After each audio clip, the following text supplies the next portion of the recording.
Assalamualaikum warahmatullahi wabarakatuh. Pada kesempatan ini kita akan belajar tentang Object Oriented Programming, melanjutkan materi sebelumnya yaitu tentang inheritance atau pewarisan. Nah, di sini saya berikan beberapa baris dari kode program.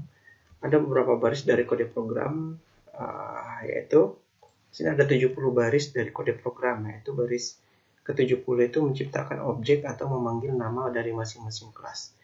Baik, saya akan menjelaskan dulu bahwa di sini terdapat implementasi konsep pewarisan di sebelah kiri dari kode program. Yang bagian ini sebelah kiri, bahwa terdapat beberapa kelas, diantaranya adalah kelas induk. Kelas induk adalah kelas pegawai, dan beberapa kelas turunan, diantaranya adalah kelas perawat merupakan kelas turunan, kelas guru merupakan kelas turunan, kelas dosen merupakan kelas turunan, kemudian kelas koki juga merupakan kelas turunan. Kelas koki merupakan kelas turunan. Kemudian ada 4 kelas turunan, yaitu perawat, guru, dosen, dan koki. Baik, saya akan jelaskan dulu. Di sini terdapat kelas yang diurutkan berdasarkan abjadnya. Saya akan beri tanda. Ini merupakan kelas dosen, ini merupakan kelas guru, dan ini juga merupakan kelas koki.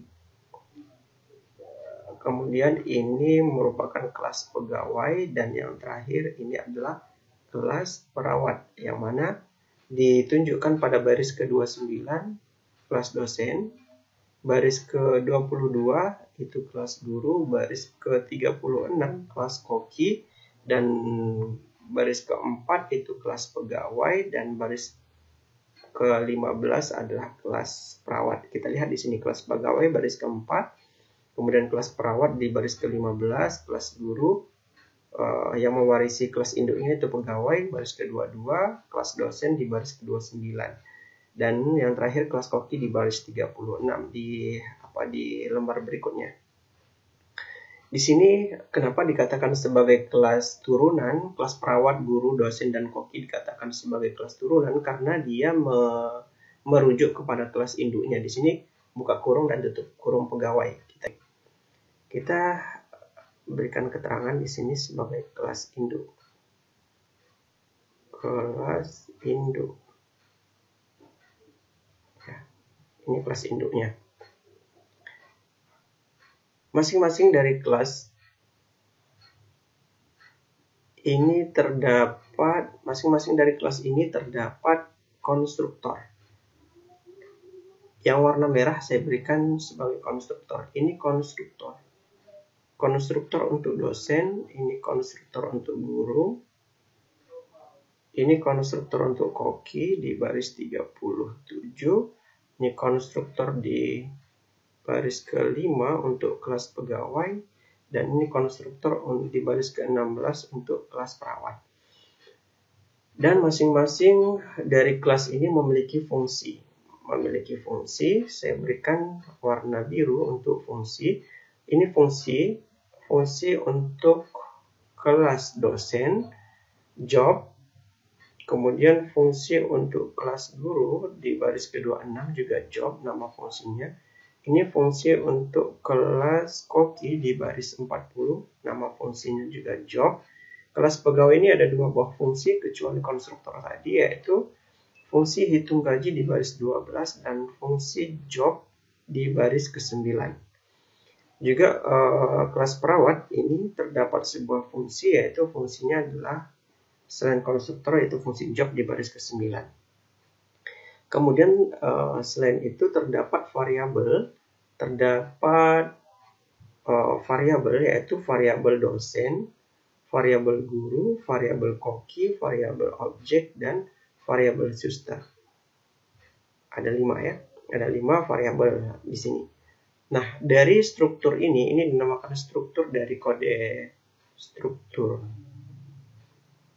Ini merupakan struktur dari kode program di sini, di samping ini. Kembali ke sini lagi bahwa ini merupakan kelas, ini merupakan turunan. turunan. Ini juga kelas turunan, kelas guru turunan. Ini juga sama, kelas turunan. Ya. Oh, dihapus dulu. Nah, ini merupakan kelas turunan. Pada kelas pegawai terdapat konstruktor, yaitu ada 3 argumen, yaitu argumennya adalah self, nama, dan gaji, yang mana gajinya kita defaultkan dulu, nilai gajinya adalah 0. Self titik nama sama dengan nama, itu merujuk kepada nama. Nama adalah nama, berarti self titik argumen yang kedua nama yang isinya adalah nama. Kemudian self titik gaji yang isinya adalah gaji, dan terdapat sebuah fungsi job mengambil nama dari argumen kedua dari kelas pegawai, melakukan pekerjaannya. Kemudian fungsi yang berikutnya adalah hitung gaji. Hitung gaji ini yaitu menghitung gaji. Gaji sama dengan gaji ditambah gaji dikali bonus. Mana bonusnya? Bonusnya nanti akan diupdate atau akan diupdate pada kelas pada objek, ya, argumen objek. Ketika kita menciptakan objek, nanti di baris ketika kita selesai menuliskan keseluruhan kelas induk dan kelas turunannya. Berikutnya kelas pegawai. Nah, kelas pegawai ini saya berikan warna, ya, ini saja. Tidak, saya berikan warna ini. Kelas perawat, ya. Kelas perawat yang merujuk pada kelas induknya kelas pegawai, bahwa ini merupakan kelas turunan, dan terdapat konstruktor 2 buah argumen, self dan nama. Pegawai titik konstruktor, bahwasanya pegawai ini mengambil nama dan update pegawai titik berarti mengambil kelas pegawai, konstruktor kelas pegawai dengan self titik nama. Konstruktor dari kelas perawat yaitu mengambil nama dan nilai gajinya adalah 2 juta. Kemudian fungsinya bahwa perawat ini merawat orang sakit. Ini self titik nama, berarti nanti akan memanggil nama kelasnya, nama objeknya, itu nama variabelnya. Self titik nama adalah perawat merawat orang sakit. Juga seterusnya sama. Ini merupakan nilai gaji, bahwa perawat itu gajinya adalah 2 juta. Perawat gajinya 2 juta. Ini. Kemudian guru gajinya 4 juta. Dosen gajinya 6 juta.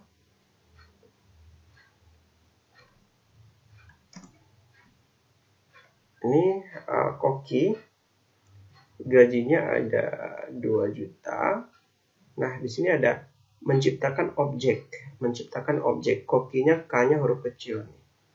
Menciptakan objek, bahwa beda ya kalau kita menciptakan objek yang sebelumnya objeknya kita berikan nama, ya sebelumnya koki sudah kita pakai, tetapi koki di sini merupakan sebagai kelas turunan. Ini kelas turunan kokinya, kelas turunan.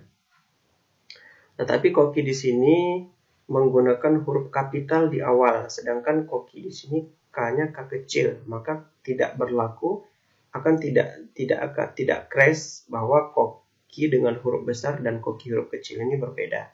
Pada bahasa pemrograman ini sudah satu hal yang berbeda. Kemudian koki sama dengan koki paparazzi. Maka ini akan mengindikasikan bahwa paparazzi ini merupakan updatean dari koki, argumen yang diupdate, nama yang diupdate dari koki. Nah, di sini kan ada nama. Tadi masing-masing kelas memiliki argumen nama. Nama itu diupdate dengan ini, paparazzi. Kemudian di sini Zairo Megerma STMCS. Di kelas dosen itu ada nama juga, tapi namanya sudah diupdate dengan nama A. Dituliskan di argumen ini. Kemudian perawat itu Ibu Kartika memiliki argumen nama yang nilai namanya sudah kita update di sini, yaitu dengan nama Ibu Kartika, dan Bapak Lazi untuk kelas guru. Jadi masing-masing nama itu akan diupdate pada objek yang kita ciptakan. Bapak Lazi, Zaira Megarmair, Ibu Kartika, dan Bapak Lazi. Sehingga Koki titik job berarti Koki tadi berapa? Koki tadi gajinya adalah 2 juta. Menghitung gaji